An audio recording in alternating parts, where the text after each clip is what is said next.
Bizarre Brain Comics. The Dark Librarian.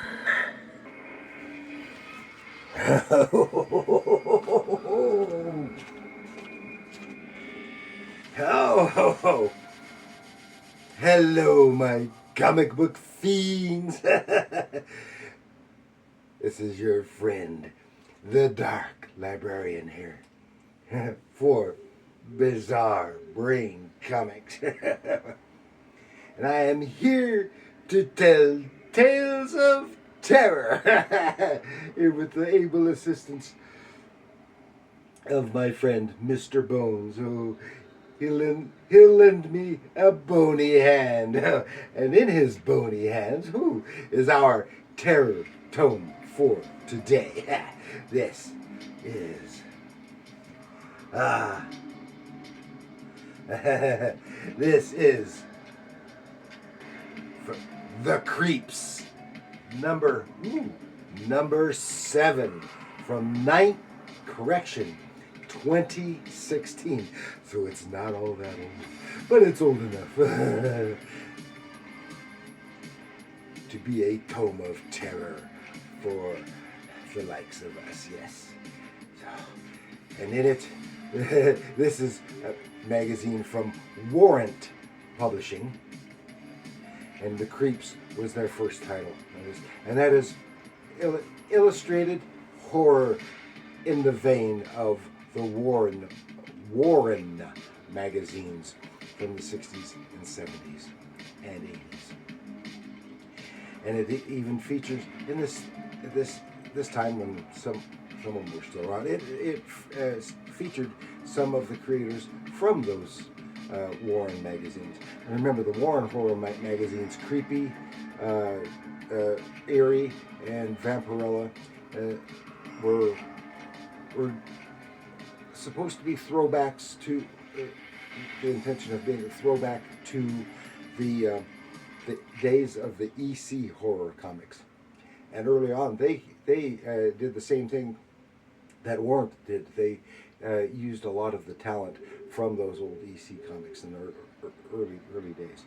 And of course, they cut their own niche, and now Warrant is doing the same thing. So, thank you, Mr. Bones. So, let us delve into the pages of this tome of terror. That helps. And here we are. Yes, this is The Creeps, number 7. As I said, The Creeps was the first title they had, and it is now defunct. Shortly after this, they came up with the title of Vampiress Carmilla. Oh, that's her right there. Vampiress Carmilla. And then this title was canceled, and another title, Shudders, is what they replaced The Creeps with. And they all have their respective horror hosts, and of course, Vampiress Carmilla, the Vampiress Carmilla herself, is the host. In The Creeps, it is the old creep, and in Shudder is anti-Shudder.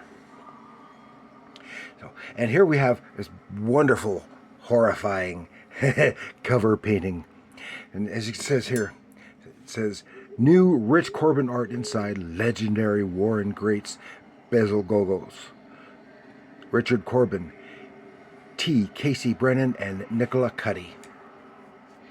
Now, a couple of them are artists, a couple of them are writers. Now, and this cover is a cover by Basil Gogos, and he is best known for his work in the 60s and 70s, primarily as doing cover paintings on some wonderful interpretations of movie monsters and stuff and the like from for the Famous Monsters of Filmland, which was a Warrant publication. And he also did covers for some of their other magazines. And this must have been probably one of the last paintings that he did, I presume, because just in the following year, Basil Gogos died at 88, and he was an American Egyptian artist, but he was of Greek descent. So that's kind of convoluted, isn't it? Yeah, because his ancestry was Greek, but he was born and raised in Egypt until his family immigrated to the U.S. When he was 16. So that was a long time ago, and this would have been relatively early in his career when he started doing those amazing monster covers. So I was just going to try to briefly cover a couple of stories here, because it is an anthology. Here on the inside cover is the a little page about the Frankenstein monster done by Richard Corben, who also just passed away just 2 or 3 years after this, maybe not even that long. And these had some marvelous artists. They often had, like this one, an adaptation of some classic horror stories. In this case, is by now I've forgotten.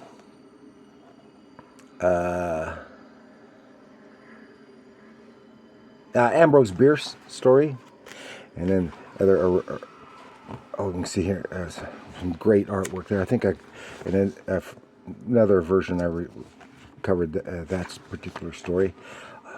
Had some fantasy and wizards and monsters, but our story that we're going to be looking at here is violins. It's the story that is tied to the cover. Violins. They would often get the cover painting, because they did use cover paintings from several artists, including many Frank Frazetta's covers and cover paintings, and would then create a story to go along with that particular painting. In this case, violins. This is art by M. Ramlin, who I'm unfamiliar with, but does a wonderful job. But a story by Nicola Cuddy, who is a Warren alum. And this is a story of this man who is playing on his violin, but he's also an alchemist and sorcerer, and he's playing his violin as he's doing some of his stuff. Well, it turns out his wife is very unhappy, and she puts something in the brazier so that the smoke is poisonous, and he flops down dead. And she has a lover, and they worked together on this. There's the funeral and everything. And then months later, they get married. Well, shortly after they get married is the spirit of the dead husband rises in skeletal form, playing the violin. Now it turns out that he had a Stradivarius violin, which he kept for good, and he had another one, cheaper one, that he used on for his regular everyday playing. But it just his violin, his cheap violin, so they thought, was put in the coffin with him at his own behest. And then there are couples, and they're hearing the strands of the violin music, and they're awakened, gets the shotgun, and they see the spook there, and he blasts it with the shotgun, and it falls down and collapses. They gather up all the remains and burn it in a bonfire. But the next night, it's right back again. Oh no! And every night it keeps coming back. With some great artwork. And look at how spooky that is. They bring in a lady who is a medium. She has her consult, and then she has to communicate with the spirit while he is playing. Then she gets with him and says he wants to communicate that he's disappointed that he didn't get the opportunity to give you a wedding gift, a wedding present. And so what could it be? And they said, maybe it means the Stradivarius. But no, it turns out that it was the Stradivarius that he was buried with by accident rather than the cheap violin. They buried him with the wrong violin, and it's worth a small fortune. So what else could it be? Oh, they don't know. They go out to, but he wanted them to meet them out at the graveyard. They get out there, and there he goes, pointing with his violin bow, and they go over. There are 2 graves dug, and there are headstones with their names on it. Go, oh, what is it? Before they had come out, they'd had shared a drink, and the spook had put the same poison in the drink that she had put in his brazier that killed him. So they're standing at the head of their coffins, of their graves, coughing their lives away, and fall down dead right in the graves. Oh, ho, ho, ho, ho, yes. Jules helped Duncan and Elise pick their poison. You won't see this story on prime time television anytime soon.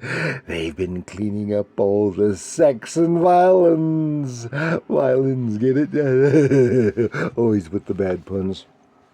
Oh, there's another story. Asteroids, it's a science fiction horror story. I won't get onto it. Then we have here The Bride of Faustus, with art by Jason Paulos, and story by T. Casey Brennan. Oh, another alum. Another Warrant alum. Oh, and another fine artwork. The inking job, it seems to be a little off, but a lot of the artwork, of the figures and stuff, are somewhat reminiscent of Wally Wood. If you look underneath the inking. Anyway, this is The Bride of Faustus, going back to the 1600s. And you've heard the story of Faustus, who sold his soul to the devil for fame and power and the like, and he was killed as a sorcerer. Well, his wife she is being judged, and she called by the Inquisition, and while there she calls upon magical powers, and the parts of the buildings she's in starts to collapse, and in the process she also turns the head inquisitor into a rabbit, the cursed rabbit, and things collapsing, and all the inquisitors are dying, and as she leaves, she frees everyone else who is held prisoner in that dungeon. So free, go, primarily as a distraction. And then Mephistopheles appears, that is who contracted her soul, and he says, "We have your seal. You must come with me." See, and see here, some of this stuff here. This is figures that look like Wally Wood, and he's leading her into another realm, another world, where all these demons and gargoyles and stuff, and recounts some of the other evil deeds. You get into the castle, and there are little impy demons running around there, and then using Mephistopheles' power, raises her husband from the dead, Dr. Faustus, raised from the dead. After that is completed, then suddenly the devil himself reaches up from hell and grabs Faustus, and the demons grab him and haul him into hell himself, because he had been betrayed by Faustus and his bride. And so they, at the devil's behest, and so they got what they wanted, but he was condemned. Mephistopheles was then condemned to torture in the lake of fire in hell, while Faustus and his bride got to have their love, their eternal love, in a castle built on a hill above the lake of fire in hell, where they lived in luxury. Ha ha ha. As Mephistopheles suffered in hell. Ooh, that's another creepy one. And then this other one we won't go into, Big Brother. Again, Artie Godwin, Peter Cacho, I'm not familiar with him. Oh, some great horror stuff from these Warrant magazines. So that is the spooky stuff I had for Halloween to share with you this time around. Ha ha ha. So I want to thank you for joining me. Please like, share, subscribe, leave your comments down below. And remember, comics are art.